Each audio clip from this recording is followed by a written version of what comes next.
Welcome to this very special edition of the KJ Masterclass Live, the show which ensures that you profit from your time spent here with experts, either through their industry insights, information, or simply learning from them. And today we have Kath Lord-Green, multi award-winning podcasting expert. She is also a businesswoman and has been in podcasting for over 25 years.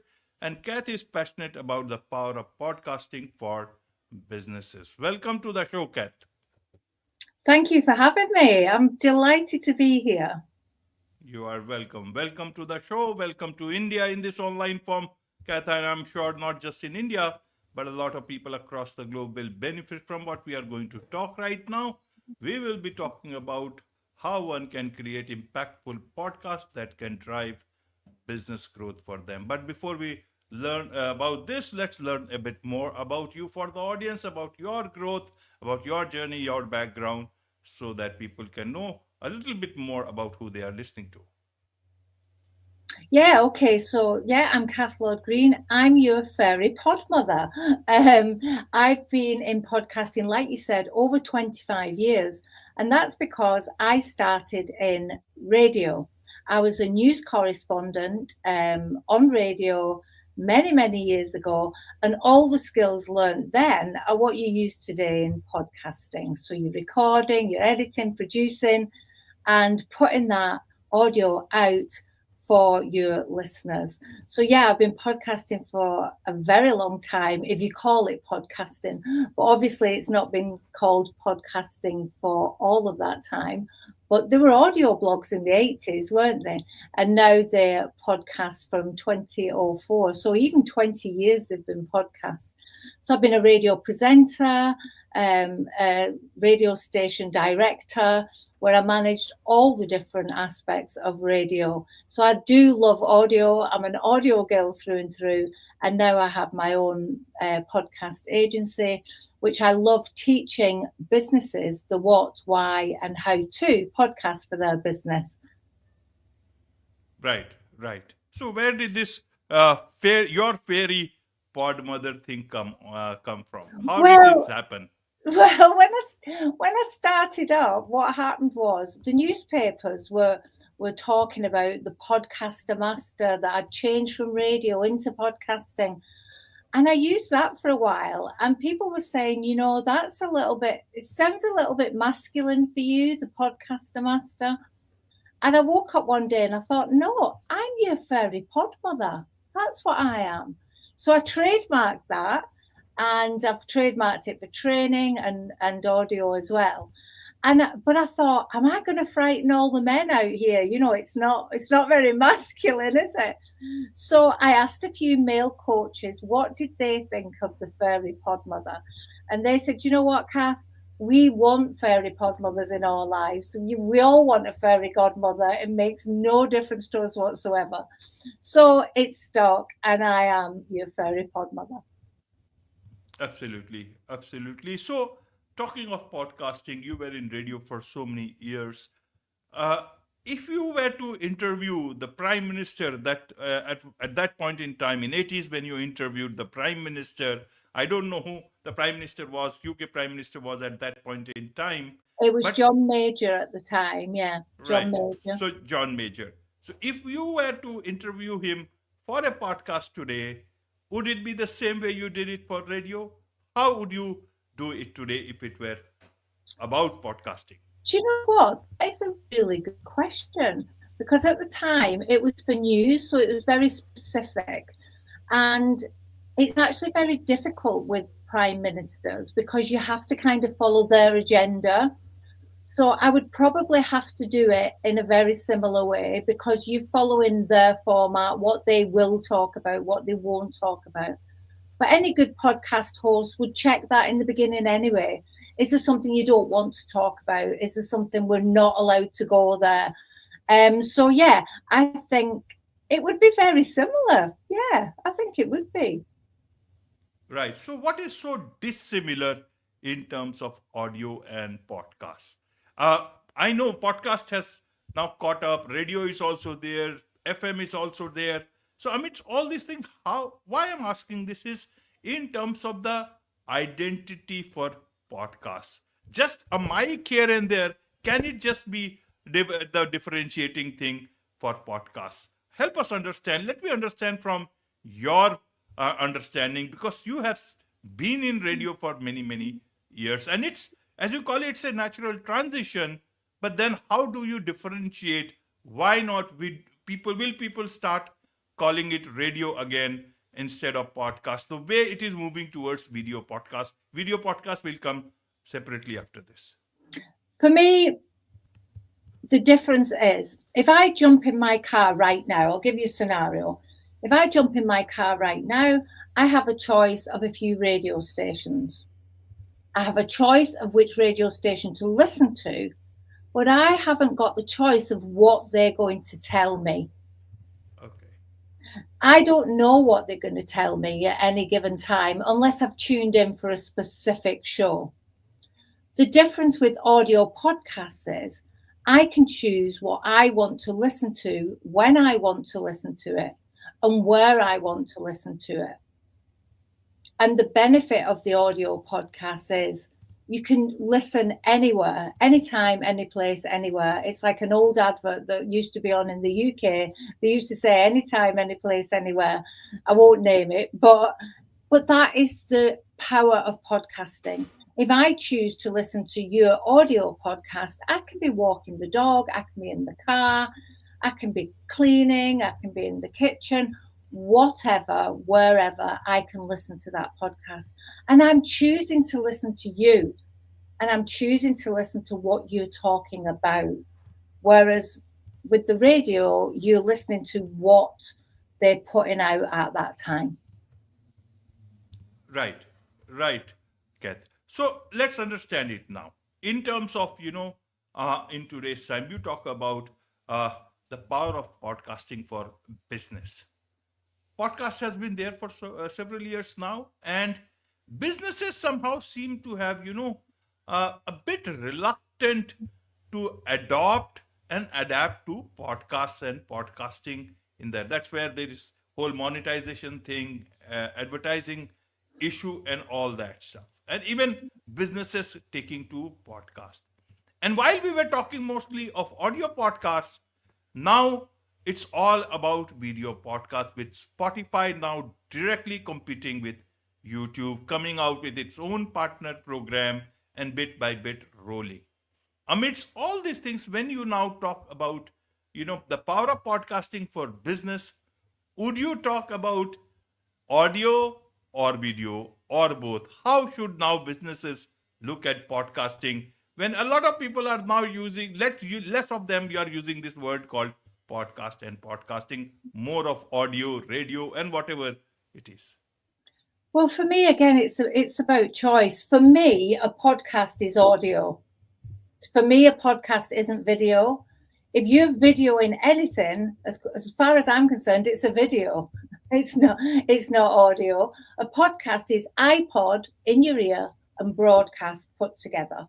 So a podcast for me is always audio. I'm an audio girl. Yes, you can do the video for choice. Again, it's about choice. Do you want to do both so you can fully take advantage of both platforms?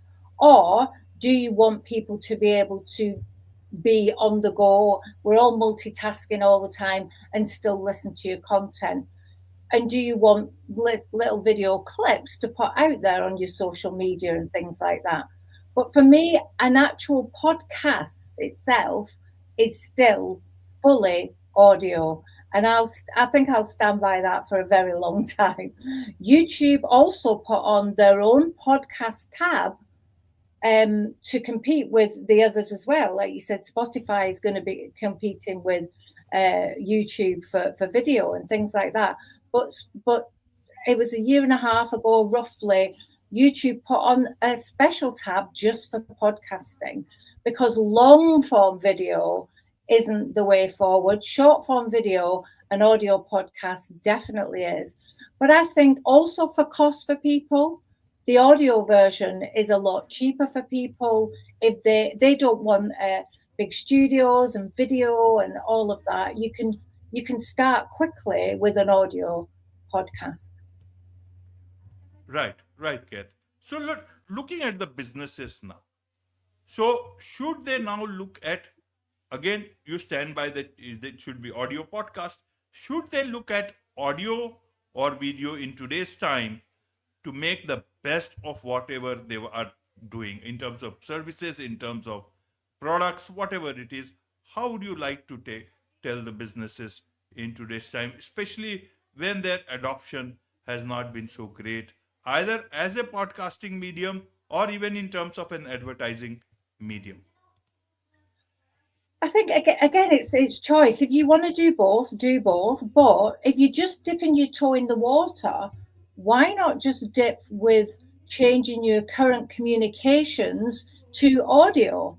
That would dip your toe in before going full blown and give people the opportunity to listen, for example, to your newsletter or your reports, anything that you send out on email.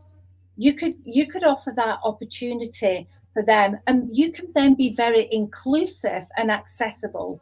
You're not just sending things out then in written format.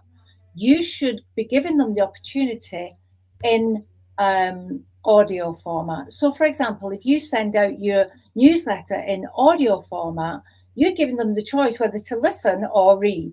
Now if I get the choice when that comes into my inbox, I haven't time to read it, but I might click on it whilst I'm doing something else. So you could dip your toe into podcasting. You don't have to spend a lot of money and go full on in. I'm all about budgeting and doing the best that you can for your business in audio format because I love audio. Now, if you want to do a podcast, it's great for your business and impactful if you plan it first. Now, there's millions of podcasts out there in the world, but not all of them are active because businesses have gone full on in and gone, I want a podcast, I'm putting one out there, and it's not sustainable because they haven't done the planning first. For yours, it's live. Every week we can see you. We know you've got a plan. We know what you're doing, and that's sustainable for you.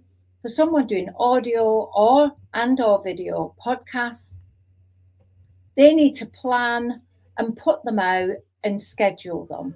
If they do that and block record, it isn't as arduous as you think.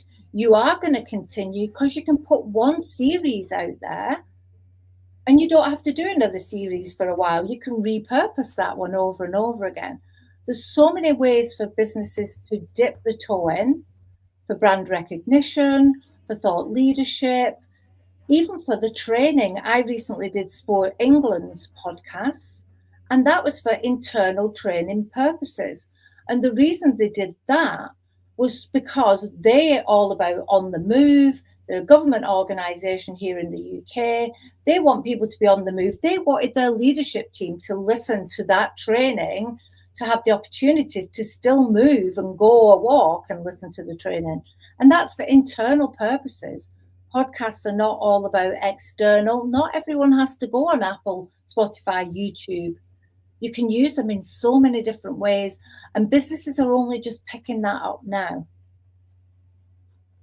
Right, Kath. So several of the people in the mid, there was this opinion that, why to put so much of effort into, starting a podcast, even for businesses, why to do that much? There are so many podcasts out there. Go be a podcast guest.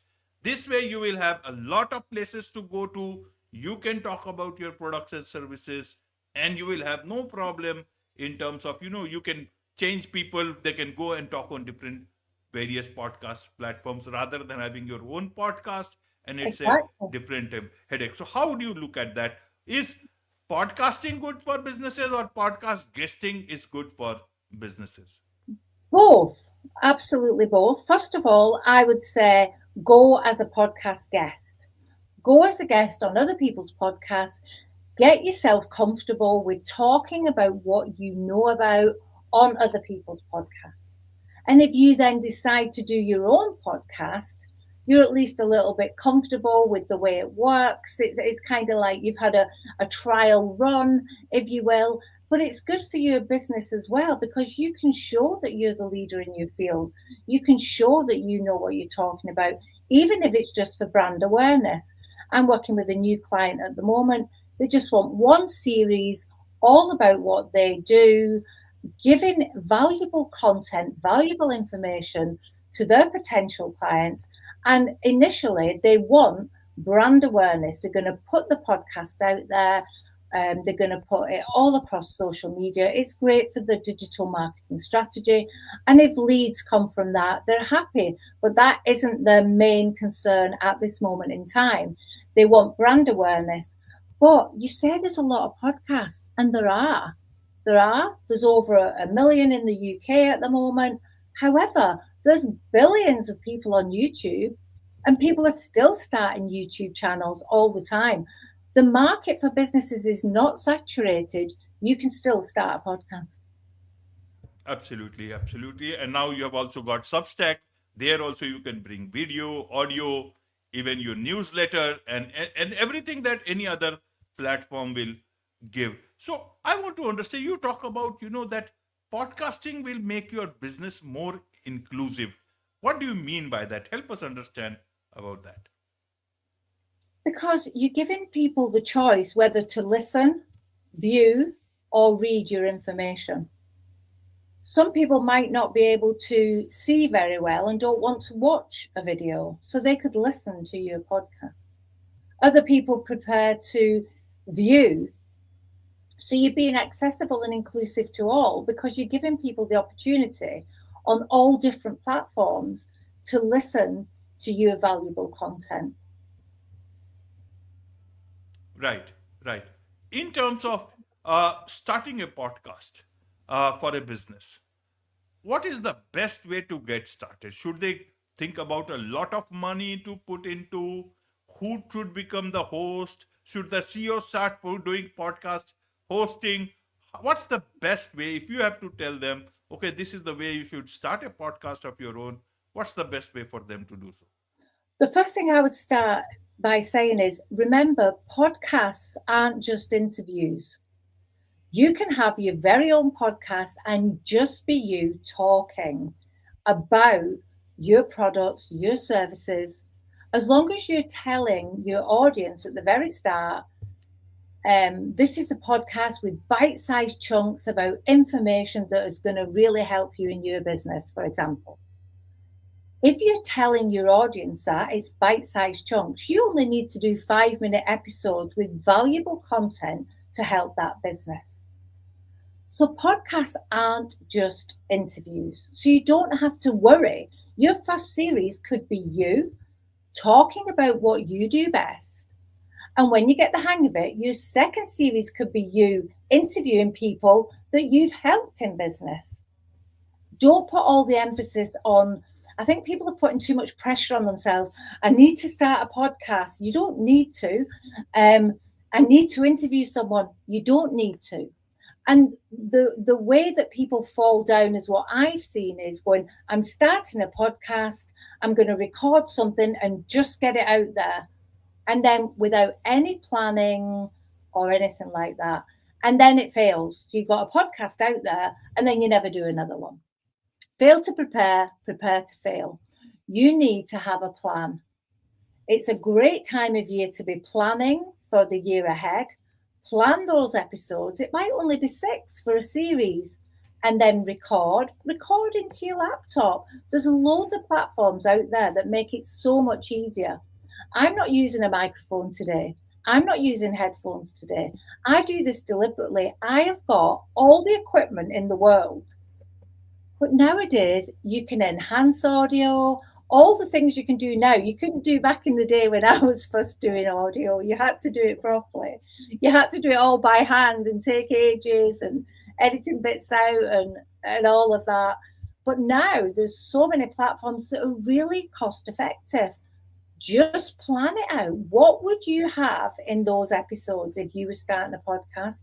And try and record that into your laptop, into your phone, and give it a go. But have a plan. Don't just start without a plan. Absolutely, Catherine. And I like your thing without even a mic and all. Even I don't like this headphone. You know, it does not feel natural to me. This is not how two people talk. I think the better would be that these companies start giving better audio within the laptop itself. See, even phones. On one side, we are talking about that phones are so good. They have got great microphone. You can record, put it out. But when it comes to using your laptop, we start talking about all the embellishments, and that become a barrier for many people. Yeah. And I do it because I have to do it, but I would rather wait look at a situation where I don't really need all this mic and especially this headphone. It should not become, because I don't like it, I don't feel natural. So good you mentioned about that, and let that, yeah. You're absolutely right. It's a barrier. People across the world might have really good information to share. Why are we stopping them by making it look like they need an expensive mic? They need expensive headphones. You don't. I think you need a plan and you need to talk. That's what you need to do. Absolutely. So, talking about businesses and podcasting, when they start a podcast, what should be their, uh, barometer for success? For a podcaster, individual podcast, we look at downloads, we look at views if we are doing video podcasting and all. But for a business, should they chase downloads? Should they see how many people have seen it? Or is there, does success mean something else? Should mean something else for them? Well, it depends what you starting your podcast for. So if it's for brand visibility, if you're asking people who are contacting you, you would be monitoring and evaluating in a different way than somebody who isn't a business doing a podcast. People get hooked and hung up on downloads. Please stop doing that. The best podcasts are not made in the best studios with the best equipment. But I want you to think about this. If you had 10 people in a room who truly want to listen to you, would you go to that venue and talk to them about your business? The answer is usually yes. 20 people, 30 people building up, you would absolutely do it. I get invited to small networking groups to talk about podcasting. There might be 10, 20 people there. I don't say I'm not coming because there's not millions of people going to be listening. You Absolutely. know? So if you have a podcast that is directed and it's very niche to the people who you want to listen, that could be 10, 20, 30 building. It doesn't have to be all about the download. How many people have contacted you since the podcast went out? How many people have listened? And those people listening are listening to the end, right? They're listening because they want to listen. So those 10 people are leads right away because they want to listen to you. 10 people you might not have got. And that's going to build and build and build. So please don't get hooked up on the downloads because you're never going to be the big Stephen Bartlett, Joe Rogan, yourself. We're not going to be these people that get lots and lots of listeners. We're just not. One or two might, it might just happen, but please don't get hooked up on that. If you've got 10 people who truly want to listen to you, make that podcast. If you've got 20, 30, 40 building up, a recent client, he looks at his and he says he wants to have X number of downloads by Christmas, but he wants people to know his brand more than anything else. And we're on track for that. But it wasn't a silly number. It wasn't a silly number. He wants to grow organically, gradually. And we're hitting those targets.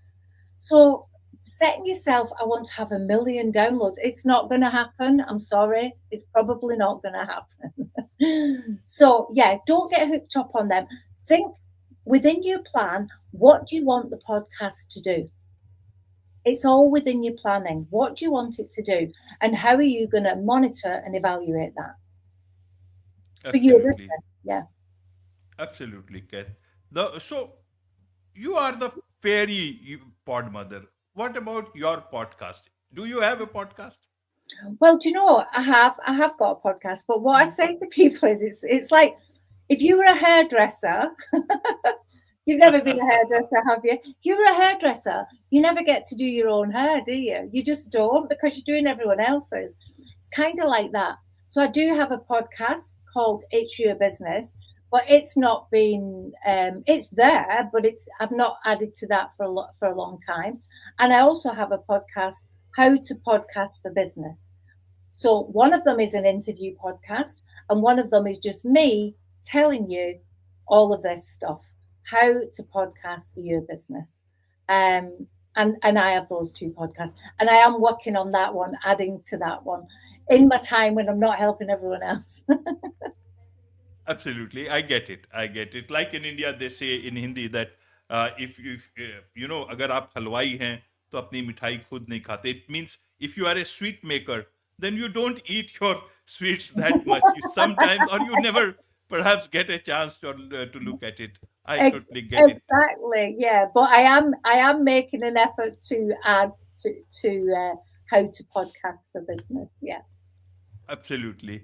There is much to learn from you, Kath, about all these things. And I'm sure a lot of, people, especially businesses, would like to learn more from you, about how you do things and connect with you for podcasting for them. So what's the best way for them to do so?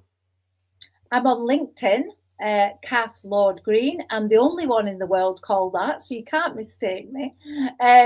So LinkedIn, Kath Lord-Green. I am voiceit.podcastagency.co.uk on the web, or I'm across other platforms, Instagram, Voiceit Pods.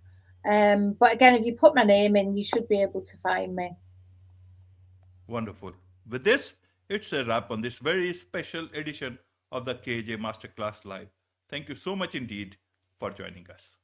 Thank you so much for having me.